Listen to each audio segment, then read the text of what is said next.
sê vir die familie, ons voel dat ons saam voel met julle vandag.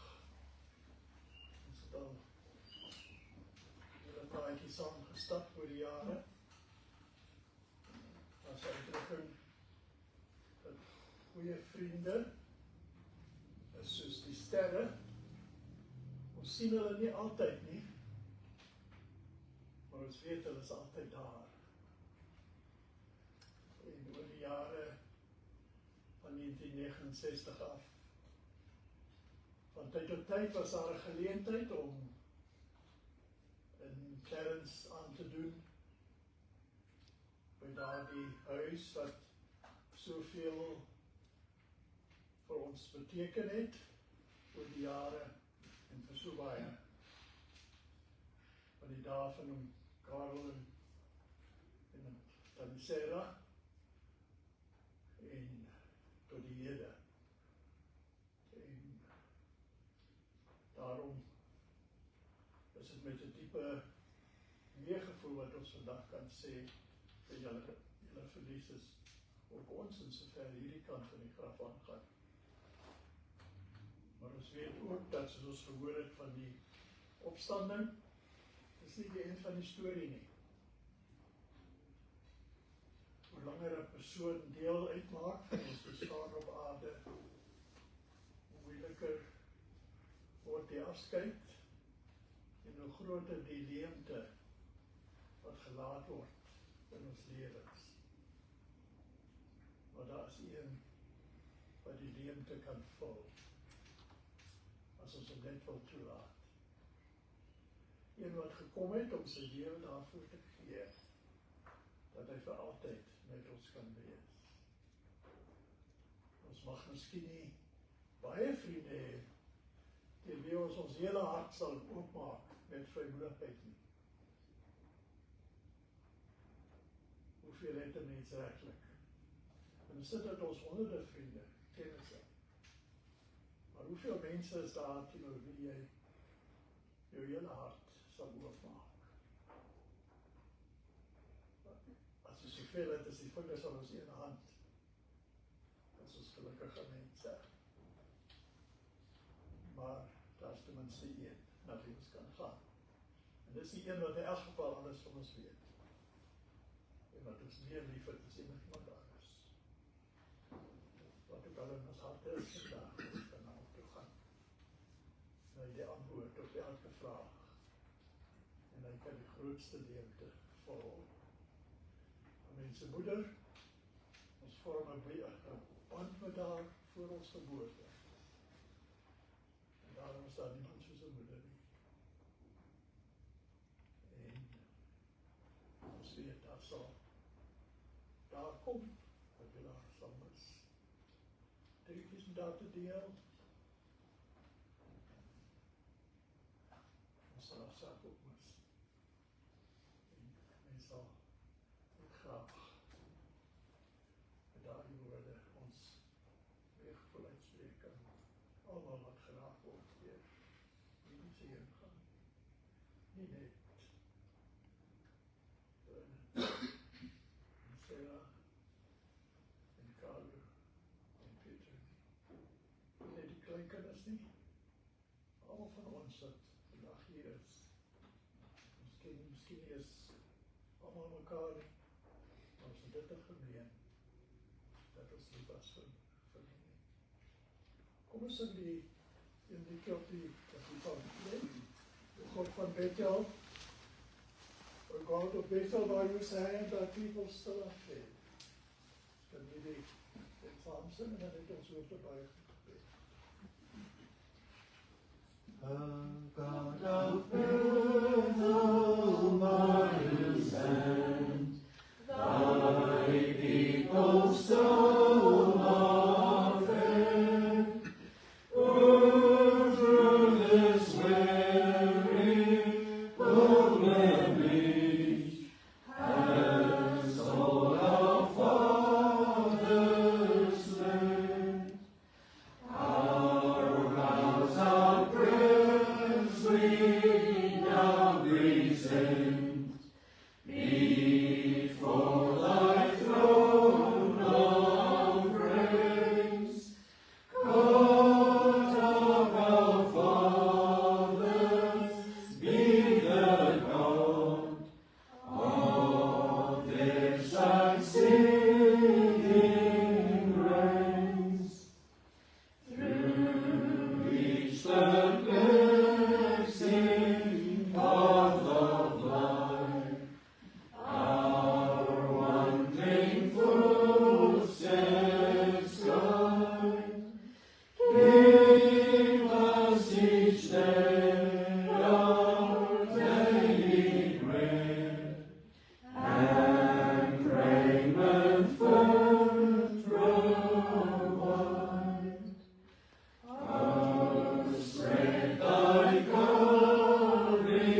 dankie dat u elke hart ken.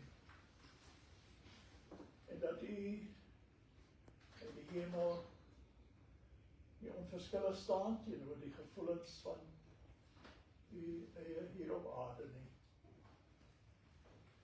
Ons dankie dat ons net weer herbevestig word van daardie wonderlike grote liefde vir die hele wêreld.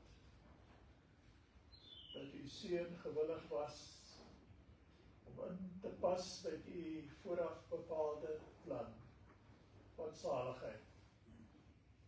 Om na hierdie wêreld te kom, van die heiligheid en van die aanbidding van engele en noue gemeenskap tussen u en die Vader en die Gees na hierdie sondige aarde te kom om vir ons te kom intree, vir ons te kom versoening doen. Ons dankie dat u jouself gegee het vir 'n gemeente wat u uit die wêreld losgekoop het. 'n Skat wat u deur die eie bloed verkry het. Diegene wat u aan die einde van tyd sal erken as die bruid van die lam. En ons dankie vir elkeen van ons wat bewus geword het dat u het ook my lief. U het ook my raak gesien in die massas van hierdie wêreld en die bande van liefde tot uself getrek. En ons dankie vir die vertroosting van die Heilige Gees wat ons gelei het en bygestaan het tot hier en in elke beproewing bewys het dat hy is een waarmaker van die woord en dat hy nog vandag op die aarde daar dieselfde krag het tot redding en tot leiding vir diegene wat gevoelig is teenoor sy delinge met hulle eie harte. Ons wil dat ook hier vandag daar iets mag wees wat ook net ons siele inspireer om vir u te leef in hierdie verbygaande wêreld, sodat ook skatte in die hemel mag wees, weggelê. Dat ons waar ons skat is, ons hart ook mag wees en dat het ons mag trek tot u self en wegtrek van alles wat u nie behaag nie. Want wil u toch uit genade nou op ons neersien en elke hart aanraak, elke hart vertroos volgens wat u sien die behoefte is, ons vra in Jesus naam.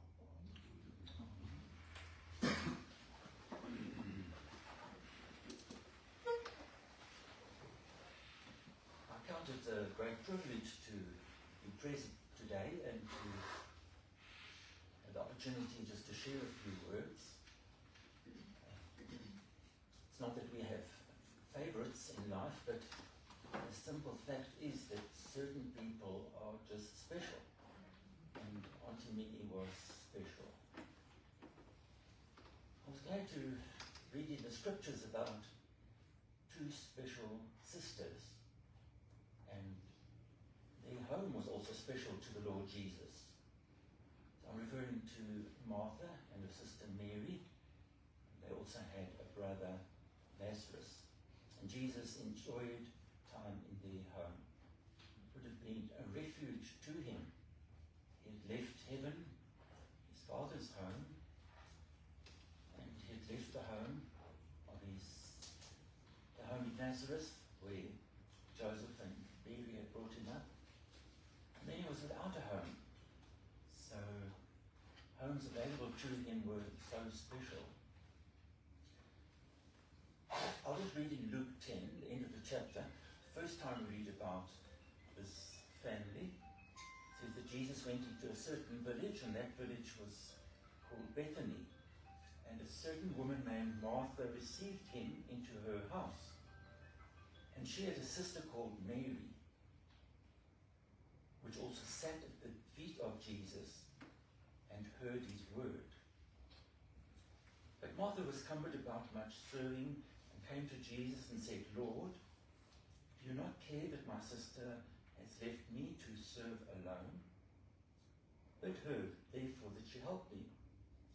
Jesus answered and said, Martha, Martha, you are careful and troubled about many things, but one thing is needful, and Mary has chosen that good part, which shall not be taken away from her.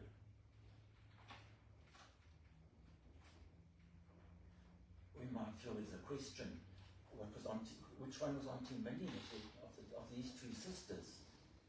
But we don't need to answer that. Auntie Minnie was a very well-balanced,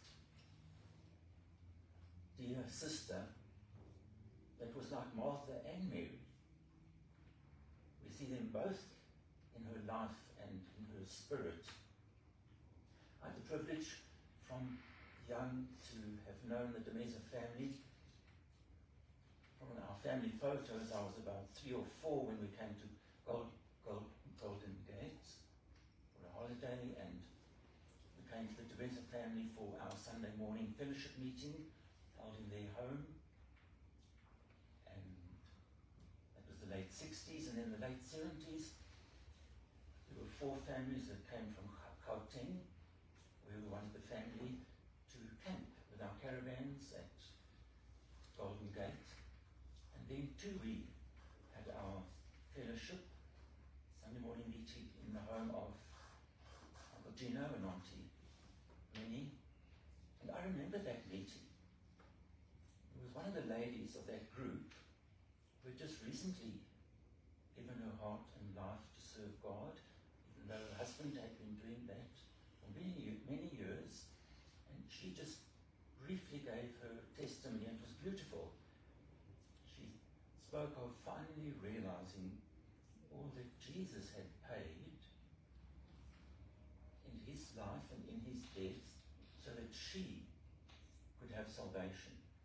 And she felt just a willingness to do whatever God asked her. And what he was asking her was to follow his son. And then in the late 80s, I began in this ministry in 1988. We were in Bloemfontein as our field, also parts in the Free State, and I remember that home very well. Once we had a union meeting there in the winter, and the sun disappears behind that mountain in clouds, and you know that it is cold. And it wasn't the days of duvets yet, but I just remember this pile of blankets and Auntie Minnie's care, our zorgsaamheid, her care and her warmth was exceptional. And then a number of times after that, we have been in contact with each other and shared not only fellowship in a formal gathering, Sunday morning meetings, Bible studies, but also fellowship around the table. Remember that huge table in the dining room, and Uncle Gino at the end, and Auntie Minnie next to him. And so much of what we enjoyed came from the garden and from the fruit trees. There's a lovely word in English, just that simple word, kind. And in kindness, Aunt Minnie went the extra mile. The Lord Jesus spoke about going a second mile. I didn't understand Sotho, but I could just feel it was kindness in what Auntie Minnie used to so fluently in Sotho speak to the domestic help and those who worked in the garden. I could understand the kindness without understanding the words, and just thought it was Uncle Gino too, coming to this country, not knowing many people, and he was working on a farm near Clarence, and he must have understood this kindness too, and the warmth. Not with much knowledge of Afrikaans or English, but that warmth that drew him. We read here of Martha receiving Jesus into her home.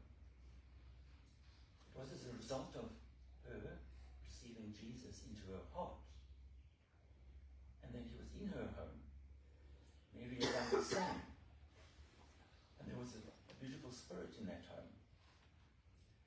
We hear from estate agents sometimes they take people from home to find what they might be looking for, the closest. And sometimes the comment is made that in certain homes they just felt a warmth and a family atmosphere, and something drew them. And we can testify of that Spirit of God in the home, in Clarence. Some might feel, those who knew Auntie Minnie well and her family, I might have felt, well, they meet in a home on a Sunday morning because Clarence is so small, the population is small, wouldn't do building a church. But that's not the reason that they met in a home. The original church that we have in the New Testament, they met in a home to have fellowship and to break bread. Read of the end of Corinthians. Paul was with Priscilla and Aquila, and he sends greetings from them to others. But it says Priscilla and Aquila and the church in their home, that the group of people that were gathered in that home. And in another letter, the end of Romans, he sent greetings to Aquila and Priscilla and the church in the home. So Jesus just explained very concisely to Martha that it's good what you are doing, providing, but Mary has chosen a good part, or the good part that cannot be taken away from her. We are aware of eternity, a given, and we have our lives for God to work in us, change us, to make us like His Son, and then there will be a home in heaven with God and His Son and the children of God. Towards the end of the Lord Jesus' life, he went to Bethany one last time. Read about this in Mark chapter 14. And he went to the home of, it says, Simon in that town. But Mary was present. It was a time when I felt there were two anointings. But I was glad to be helped to see that there was really one. At the end of John, or in John 12, we read about this anointing. Mary came with a very precious box of alabaster ointment, and she broke it, and she anointed the head of the Lord Jesus. It also gives the details that she anointed his feet and wiped his feet with the hairs of her head. And it is mentioned that an odor filled that home, a special odor. Others misunderstood what she was doing. They felt it was a waste. But she was not spending that on herself. She was spending that on the Lord Jesus in respect for his burial. The Lord Jesus said, she has done what she could. She's come beforehand to anoint the body, my body, to the burying. I was grateful for the depth of fellowship there had been between the Lord Jesus and this family, that they could see ahead. The Spirit could reveal to them that He's going to give His life for them. So it was, although it was a sacrifice, she willingly gave all and anointed the Lord Jesus and encouraged him to continue and die. She had received that revelation, and that's what comes from following Jesus. We get to know more about the Father. As we get to know the Father, he reveals more and more to us about the Son and the way that he brought to be worshipped in, and the truth that he brought to be lived out, and the life, eternal life in the soul that goes over into the next life. There was another short verse that came to mind, Romans 12. I was thinking of Antimenes especially. It simply says, distributing to the necessity of saints, given to hospitality. To have to open home, there's a cost behind it, but it was a joy, and it was a willing sacrifice from Aunt Minnie all the years. And we read of these two sisters virtually each time we read about them, we read of both. And so many remember Auntie Gertie and Auntie Minnie, having seen them together in fellowship, in the Spirit, also together also being together in bonds of natural love. Someone that knew Aunt Minnie very well just mentioned that she was always so pleasant and constant. And that word pleasant, it says in Psalm 113, how good and how pleasant it is for brethren to dwell together. It speaks about the anointing, that oil on Aaron flowing down, having an effect. And I think of the two sisters, how good and pleasant it was for us to see them and to be in their company. David had a good friend, Jonathan, and he just testified of Jonathan that he had been pleasant. It says very pleasant. And the other word it used, his love to me was wonderful. That word wonderful is a word Auntie Minnie often used. Even during her illness, she couldn't express too much or as she wanted to with words, but she did say wonderful, referring to God's help and God's undertaking in her affliction. And we just want to be those also, that would be choosing the good part, that won't be taken from us, that in the soul, eternal life, which will continue to beyond the grave. And I'm glad that there are others following that example. It just says of this Mary who had done what she could. Wherever this gospel is preached throughout the whole world, what she did will be mentioned as a memorial to her. We are grateful for all we have to take with us as a memorial of one of God's faithful children whom he kept until the end.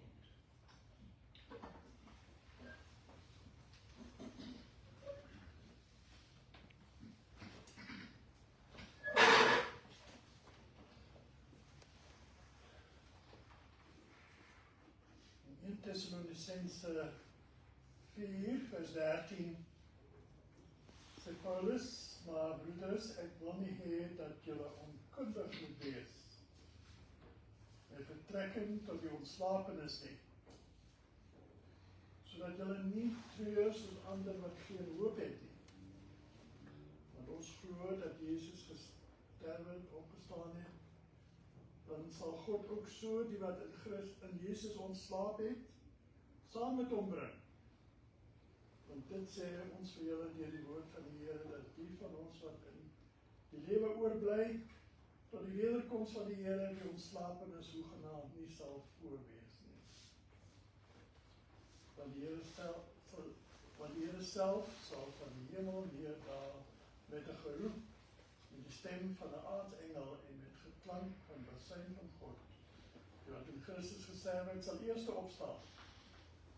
Daarna sal ons wat in die lewe oorbly, saam met hom, saam met hulle in die wolke weggevoer word, deur hulle tegemoet in die lug, en so sal ons altyd by die Here wees. Bly bemoedig mekaar met hierdie woorde.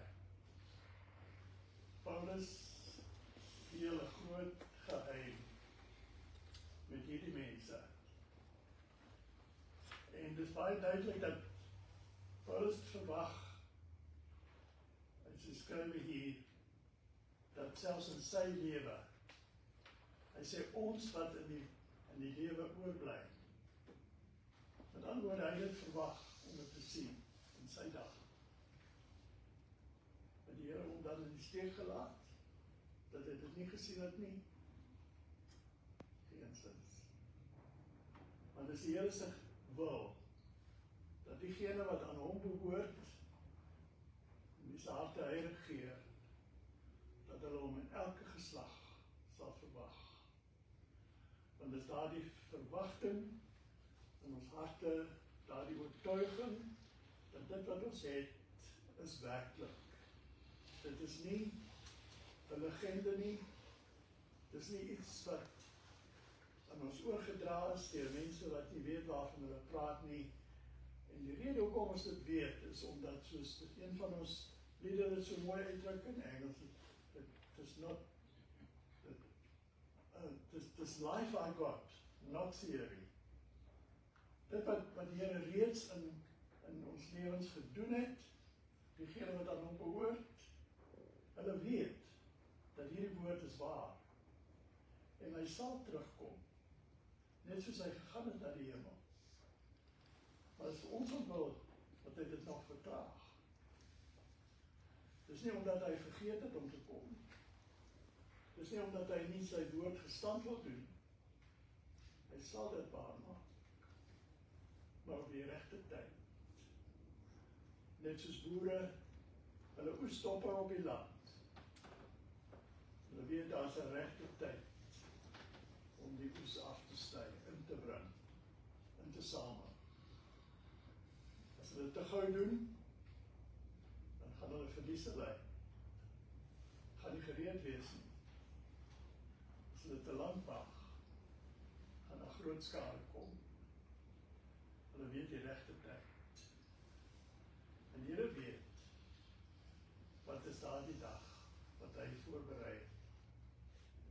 Mense bly vir daardie geheim wat hy gestit het in die harte van diegene wat aan hom behoort, wat hulle help om anders te leef as ander mense. Noag in sy dag het voorberei om te gaan. Vir 100 jaar lank het hulle hom gespot. Gewonder wat probeer hy doen.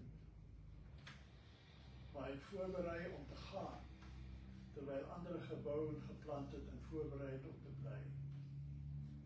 En toe die vloed kom, was hy die enigste een wat nie skade gelei daardeur nie. En ons lees nog van hom, soveel jare later, en sy lewe spreek nog tot ons. So lank nadat hy op hierdie aarde geleef het, omdat hy met God gewandel het in sy dag. En daardie geheim wat God met hom gedeel het, dit het sy lewe verander, en die rigting van sy lewe verander vir altyd. In een van die psalms, Psalm 25, is daar 'n versie wat ek dikwels al aangehaal het, omdat het soveel vir my beteken.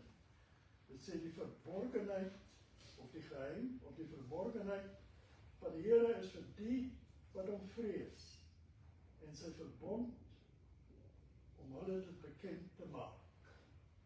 In hierdie psalm 'n paar keer straat dit in daardie lyn. Hy sê, Here, maak my U weer bekend, leer my U paaie. Dat is net een manier wat die Here ons sy weer kan bekend maak, ons sy paaie kan leer, as ons saam met hom wandel. Ons sê, hoe kan twee saam wandel, as hulle nie vooraf afgespreek het, en 'n ooreenkoms is nie. Dan sê Vader verder aan, Here, maak my U, lei my in die waarheid, en leer my, want U is die God van my heil. En dan later sê Hy sal ootmoediges lei in die reg en ootmoediges sy weg leer. Ons het gehoor van huise wat spesiaal is, families wat spesiaal is. In 1969 was my voorreg, ek was toe 'n bietjie jonger as ek nou is natuurlik, en onkundig in hierdie dinge, en ek was aangesê om 'n taal te leer wat vir my heeltemal vreemd was. En ons het in Clarence aangekom en die familie daar ontmoet. En daar was iets omtrent daardie huis wat bly steek het in my geheue as iets baie spesiaal. Hulle was mense wat omgegee het en opgeoffer het ter wille van ander, wat die meeste mense in ons land geminag het en geen tyd voor gehad het nie.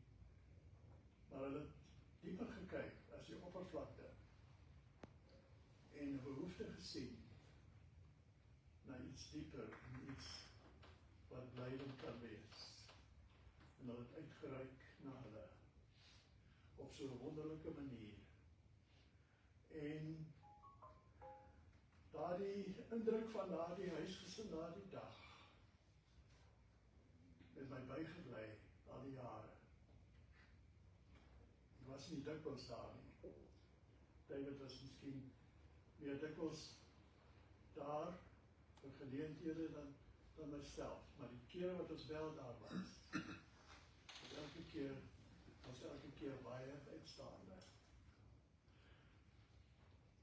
Karel het my die ander dag herinner van die tyd toe ons in 1977 om daar die tafel daar in die eetkamer gesit het, in die sitkamer liewer, en ons was besig met die Soetoliede boek en die Minnie Antiquity vergeet nie.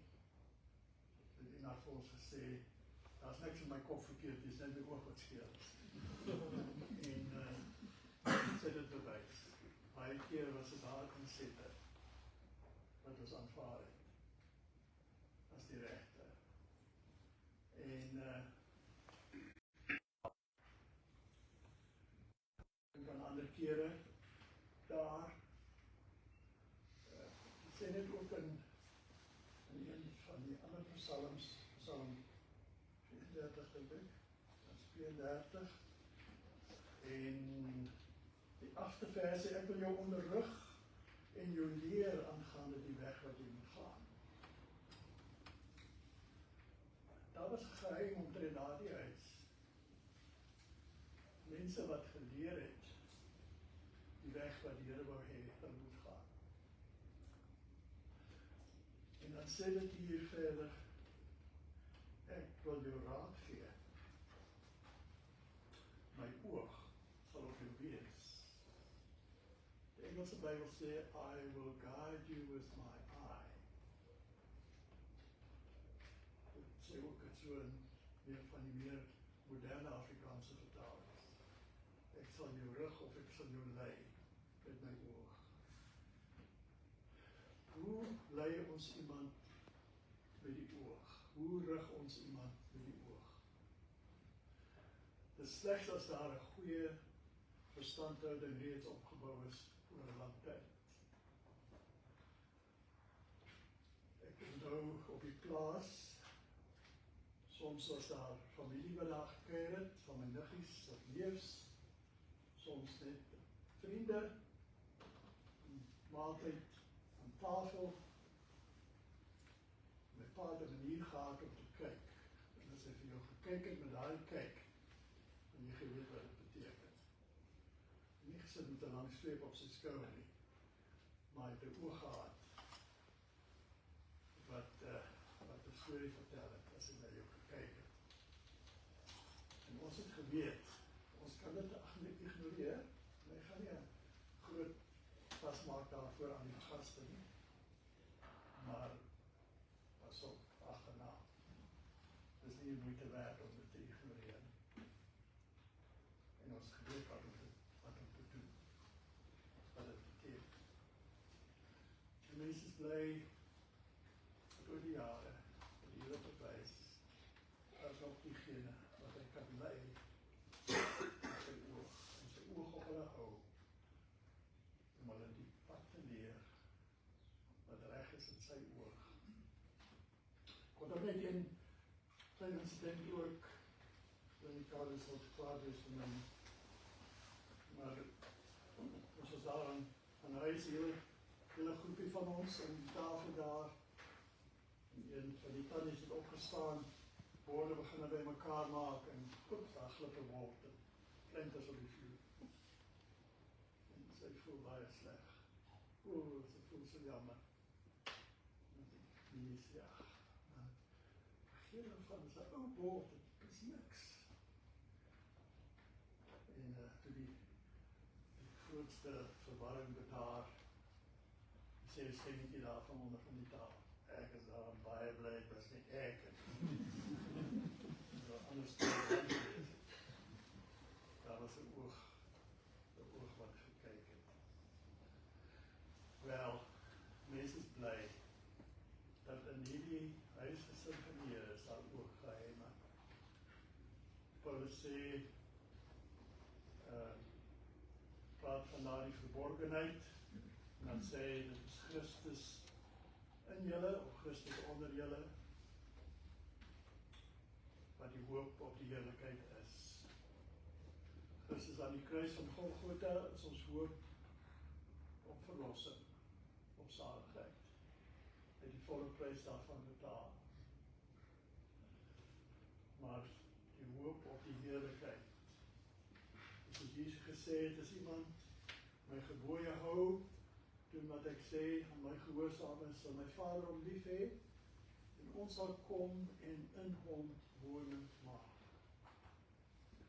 En dit is daar die Christus van binne, dat die hoop op die heerlikheid is, en as hy in ons is, dan is hy ook onder ons, en dan is die atmosfeer in die hemel ook onder ons.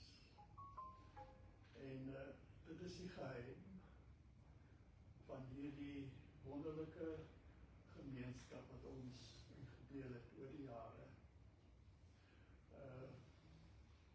Ook gedink aan Martha en Maria, meer soos Anthony gepraat het by die graf van die opstanding. Ek is die opstanding in die lewe, want in my glo sal nie nooit sterf nie, en nie wat as sou 'n persoon sterf, sal hy nog lewe. Dit sal nie die daardie dood skade lei. Dit sê vir ons in 2 Timoteus die 1ste hoofstuk, dat Christus het gekom om die dood tot niet te maak. Hoekom is daar nog mense wat sterf? Hoekom gaan mense nog dood, as hy die dood tot niet gemaak? Hy het die angel van die dood tot niet gemaak, soos Paulus sê op een plek. Hy het die straf van die dood, wat beteken, my ewigheid verwyder van die teenwoordigheid van God. Natuurlike dood verwyder ons van die teenwoordigheid van ons geliefdes, maar die ewige dood, die tweede dood, skei mense van die teenwoordigheid van God vir alle ewigheid. En Christus het gekom om daar die groot gawe te oorbrug, van die dood tot die lewe, vir die wat gewillig is om hom te volg. Christus aan die kruis van Golgotha maak verlossing beskikbaar vir die hele wêreld. Maar dis diegene wat gewillig is ook vir die voorwaardes van disipelskap. En dit is waarom ons gehoor het van Tannie Minnie, Tannie Gertie, Marcela, Papa Karel, almal van hulle, om Gino, wonderlike geheer van mense wat gedien het, met die vlytige hande van Martha, maar met die liewe die liefhebbende hart en die empathie van Maria. En Jesus daardie dag van gesê, ek het opstanding en die lewe, en toe het hy gevra, glo jy dit? Dit maak het persoonlik. Glo jy dit? Jesus, ons lees van hom, dat alle dinge wat ontstaan het, is deur hom geskape. Hy was daar met sy Vader. Hy was deel van die skepping, van die begin af. En hy het op een plek het hy gesê, net soos die Vader lewe in homself het, so het hy ook aan die Seun gegee. Nie net lewe om te asem te haal en die werk te doen nie, maar daar die lewegewende bron, dat hy lewe kan gee op enige tydstip. Maar dat gesê, ek weet dit gaan kom aan die einde van tyd. Dit het daardie dag gebeur, omdat die opstanding daar in die middel was. En mens is bly dat, alhoewel hierdie ou liggaam besig om af te takel, oor ons word, en Paulus sê, ons gee nie moed op nie, omdat ons die innerlike mens dag na dag vernuwe word, en dit is omdat daar die Christus binne in ons woon, en ons daar die vernuwing gee, en help om te lewe, vir daar die lewe wat kom. Soos net soos Noag voorbereid om te gaan, terwyl ander voorbereid om te bly, mag deel ons help, dat ons deel mag wees. Ons kan nou die ander liedjie op hy conflict sin, en dit is graag gesin, ons kan het weer sin. Our perplexing life would be perhaps with a lift for me, and then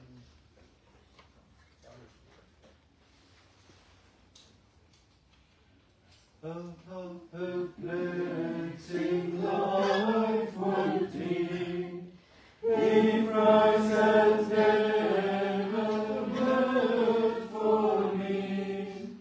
His life forever made so clear, how we could kiss the Father here. How bless my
maar bedankings doen.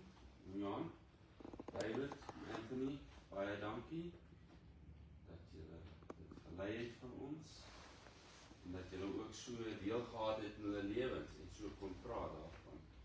Baie dankie, ons waardeer dit.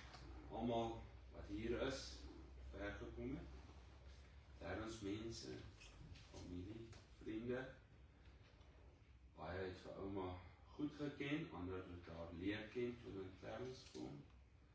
Baie dankie dat jy hier was. En ons het baie boodskappe gekry die afgelope tyd. En kyk my sien. En baie van die boodskappe was van bemoediging gewees ook. Dankie. En baie van daardie boodskappe het ons bemoedig om te volhard, soos ouma Minnie volhard het tot die einde toe. En ek wil net hê ons almal wat haar geken het, geweet het van haar, kan getuig van daardie volharding, ten spyte van die laaste deel van haar lewe, het sy nog steeds volhard. Ek het die voorreg gehad om vir haar gereeld Bybel te lees, en soos ons ook gehoor het, een woord wat sy baie gebruik het, as ek klaar gelees het, en gesê, dis wonderlik. Sy het nie veel meer gesê, maar sy kon sê, dis wonderlik. En 'n ander woord wat sy ook baie gebruik het, was, hoor, sy is dankbaar. Sy was dankbaar, sy was so dankbaar, vir die klein dingetjies, vir die groot dinge, vir die klein dingetjies wat ander vir haar gedoen het. En dit is ook iets wat ek graag wil voortdra in my lewe, voortbou op. Dankbaar te wees vir klein dingetjies en groot dinge. Mens is geneig om te kyk na die klein dingetjies, na die groot dinge, maar daar is baie klein dingetjies wat ons voor dankbaar kan wees. Ek gaan net so 'n paar gedagtes deel met julle van wat ek onthou van ouma Minnie. My sussie en van die familie. Ouma was een van die jong sissies, die tweede jongste sussie van 11 kinders gewees. En van die neefies en niggies, van die ouer ooms en tantes, kinders, was nie veel jonger as ouma gewees nie. En ek dink ouma Minnie was hulle van tante gewees. Hulle het baie dinge saam met haar beleef, saam met haar gedoen. En wat baie van hulle sal onthou, is om die Titanic te gaan klim met saam met haar. En die mense wat nie Clarence ken nie, Titanic is 'n rots by die ingang van Clarence. En dit het sy baie gedoen. Daardie tyd was daar nog nie mooi uitgekapte paadjies wat die Conservancy onderhou is nie, en moes maar klim om daar bo te kom, en sy het ons almal leer om dit te doen. En ek onthou baie van die neefs het gepraat daarvan, en hoe hulle het geniet het, en dinge wat hulle saam daar gedoen het, Golden Gate toe gegaan het, en sy het altyd opgewonde geraak oor dinge in natuur. Die natuur was vir haar so mooi gewees. Selfs nou toe sy in Medikliniek was, dit was 4 weke terug, het sy een keer by die venster uitgekyk, en daar was 'n voeltjie op die keermuur gewees buitenaan. En sy het so opgewonde geraak oor die voeltjie daar. En ek weet, by die huis, het sy baie keer by die venster of by die deur uitgekyk, of as die kat op die muur was, of een van die honde naby, of die voëls. Sy was verskriklik aangetrokke gewees tot die voëls, en tot die wolke. En dit het vir haar soveel vreugde gegee. Sy kon haarself nie uitdruk om dit te sê, kyk hoe mooi dit is nie. Maar sy kon vir ons wys en ons kon sien, en kon sê, die voeltjie uit, en het sy haar kop geskit en gesê, sy het dit so waardeer, en ek dink dit het gemaak sy naby, as naam na Skepper. Deur die natuur, was sy ook naby na Skepper.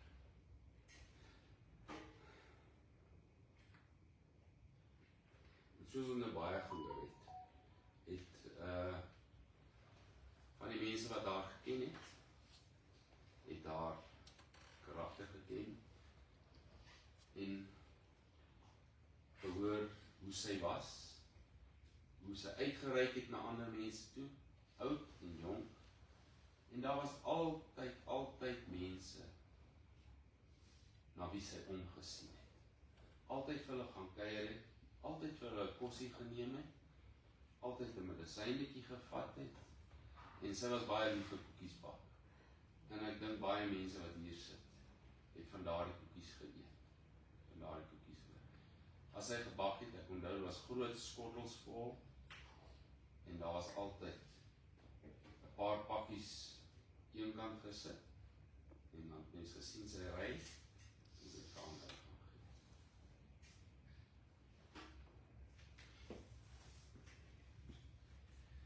En ook van die kinders, van die bediendes, wat sy help groot maak het. Ja. Sy was werklik een wat omgegee het vir ander. Ek het 'n boodskap gekry van Minkie Malan, wat ook baie na reis gekom het, baie van julle ken vir Minkie, en ek wil dit net graag lees. Sy het so ietsie geskryf, wat ek met julle wil deel. Ek wil dit nou net kry. Hier is dit.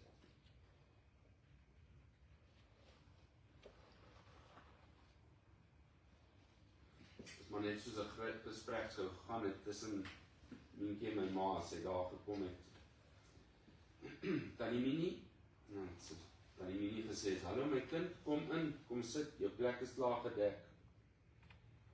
En hoe het dan Minkie, en hoe het Tannie geweet ek kom?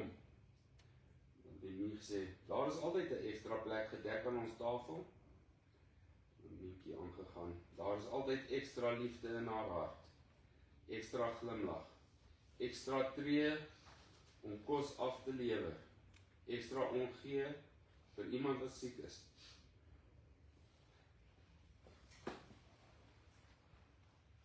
Ekstra gaste in haar huis, oorgawe vir ekstras, gelewe, gegee, omgegee, gedien en bedien. Haar lewe was ekstra spesiaal hier op aarde.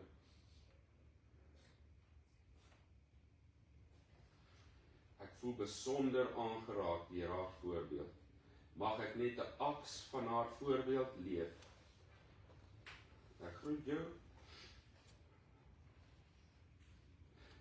my liefste Tannie Minnie.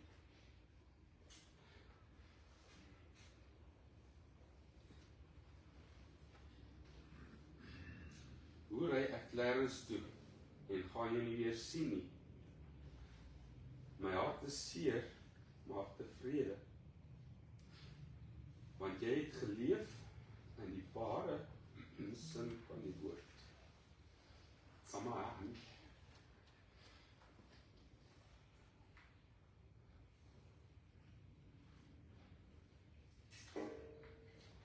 En ek glo nie enigiemand kon dit beter uitgedruk het. Wat is dit? Ek wil net 'n paar bedankings doen. Ek wil sê aan julle vir die diens wat julle gelei het, en dan net die afgelope tyd. Sy was 2 weke in die kliniek gewees, waar hulle goed na haar omgesien het, Dr. Coetzee. En daarna is sy in residensie gewees, vir 3 weke, waar hulle ook goed na haar omgesien het, en waar sy haar laaste dag gesluit het. En vir Agbob, wat die dradebestelling hanteer het, vir die Panorama Kerk, wat vir ons die lokaal beskikbaar gemaak het, almal wat boodskappe gestuur het, almal wat ietsie gebring het om te eet. Almal wat 'n drukkie gegee het. Telefoonoproepe. Marie, dankie vir jou. Wat vir ons die stromingdiens hanteer. Daar is 'n skakel uitgestuur waarna jy gaan kyk op e-mail, op Facebook en daar is ook op YouTube geplaas word. En vir die wat jy kan bywoon. En daar is soveel vir wie ons moet dankie sê. Ek gaan die helft van hulle nie onthou nie, maar almal moet net weet. Ons is baie, baie dankbaar. En dan wil ek net vir die caregivers wat na haar gekyk het oor die afgelope paar jaar.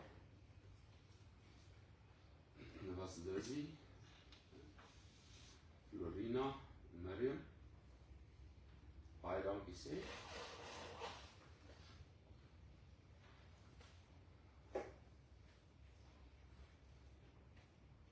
Hulle het so gehelp om 'n moeilike lewe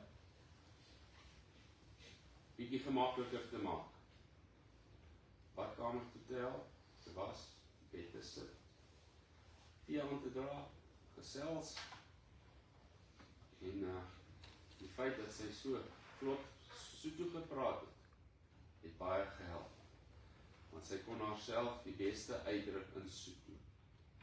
En ons weet, die caregivers het vir haar in Sotho Bybel gelees en sy kon met hulle kommunikeer in Sotho. Bome, Rileboei.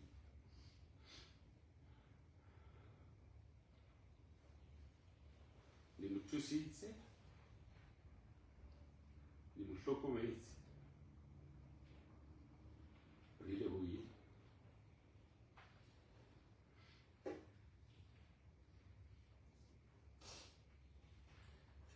Rosina.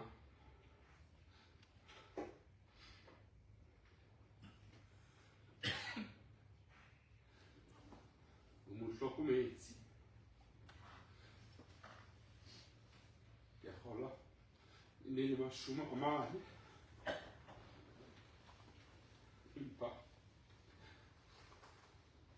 Nele mo khotsi ha. Ka lebu.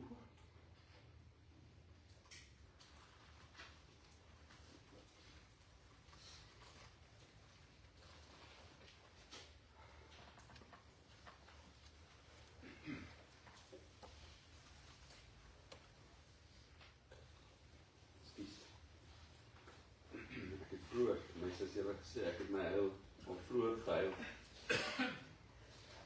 Maar verlede Sondag het ek weer gehuil en lyk my ek huil weer huil vandag.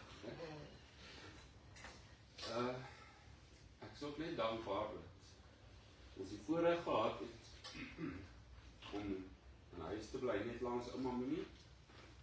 En dit was vir haar 'n groot voorreg vir die kleinkinders. En dan sal ek groot word. Van die kleinkinders se maatjies, van die vriende se maats, van vriende se kinders, deel was vir die huishouding, in die kombuis, by haar koekies bakkie. Dit was almal 'n voorreg gewees. Ja, en my sussie, die swaar, julle wat so gereeld gebel het, so gereeld kon kuier het, baie dankie. Sy het altyd gewonder, as die dag bietjie laat draai en jy het nog nie gebel nie, dan wou sy op haar manier weet, wat aangaan en kon sy nog gebel nie. En Giovanni, jy het 'n voorreg gehad, om langer as die ander kinders daar rond te wees. En vir al die kere, het jy so vir ouma van klavier speel het. Dit was soveel beteken.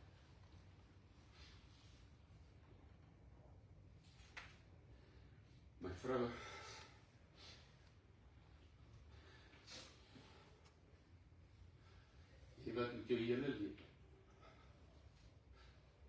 gesien het.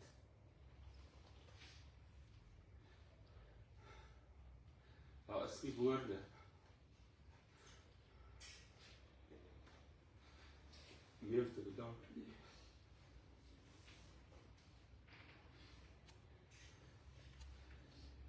Ek weet net, as ek op 'n Sondag by ouma gekom het, en ek het vir haar gesê, haar haar lyk mooi, en sy het net gesê, dit was jou vrou.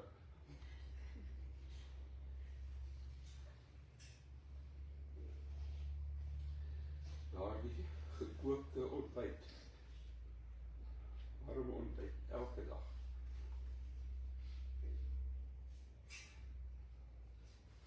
En al die omgee, na haar omsien, haar oral te heen neem,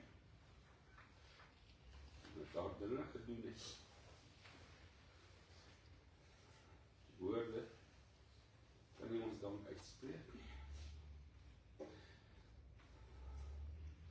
Ouma was baie lief vir jou.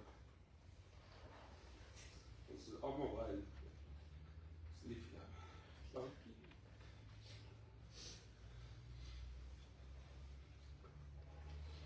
Weer eens, as ek iemand vergeet het, dat die kon nie, ek is so bly jy is die so. Jy was so 'n groot deel van haar lewe.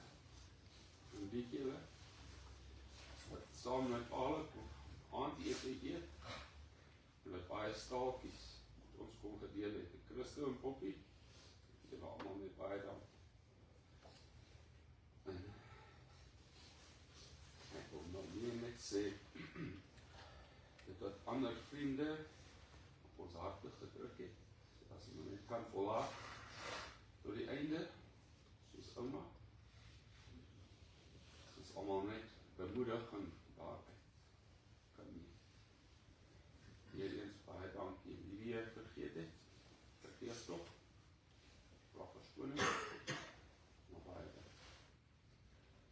Ons gaan nou ietsie geniet daarop, nog iets wat ek net gisteraand aan gedink het, hoe al die kinders en al die vriende gehelp het om die kossies voor te berei. Ek is seker, ouma Minnie het met 'n glimlag daarop gekyk en sy sou dit geniet.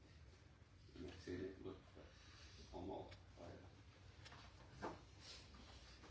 Maar sy wil dit sê. Dit nie van wat ek sê. Karel, Peter, dankie.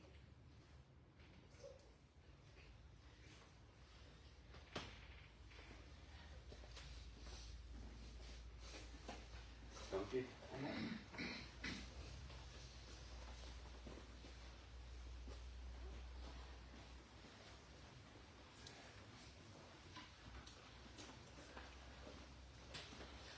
Net ietsie. Nicola, my dogter, ons dogter, sy het daar so blaadjies gemaak, wat sy gaan 'n plakboek maak agterna. So as almal net daar 'n boodskapie op 'n bladsytjie kan skryf, en dit in die boks gooi wat daar is, sy gaan 'n boodskapie maak. Herinnering moet hulle dalk vir Net herinneringe. sê wat ouma vir hulle gesê het. Daar's 'n okay. Ons kyk of ek nou iets kan sê. Daar's nog net ietsie wat ek wil gesê het. Ouma het 'n paar sê dinge gehad. En ek sal dit ook graag wil deel. Ek dink baie was gemik gewees op my en in my jonger lewe en gevoelinge.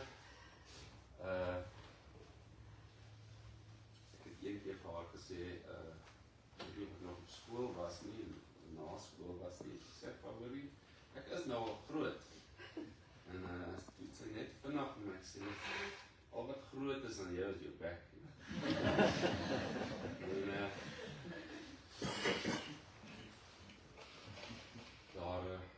daar's 'n hele paar dingetjies.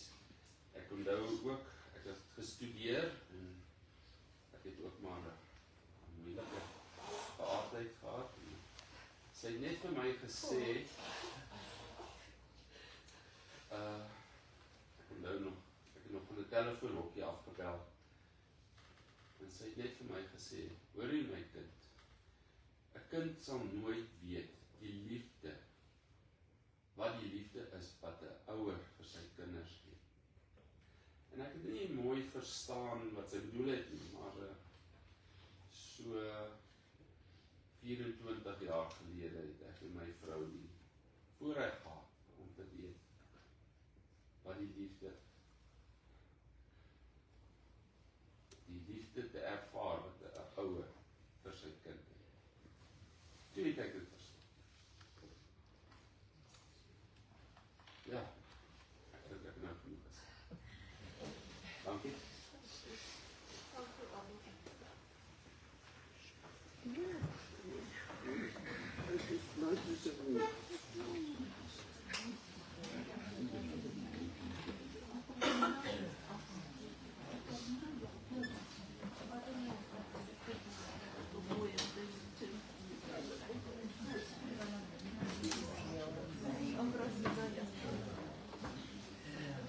You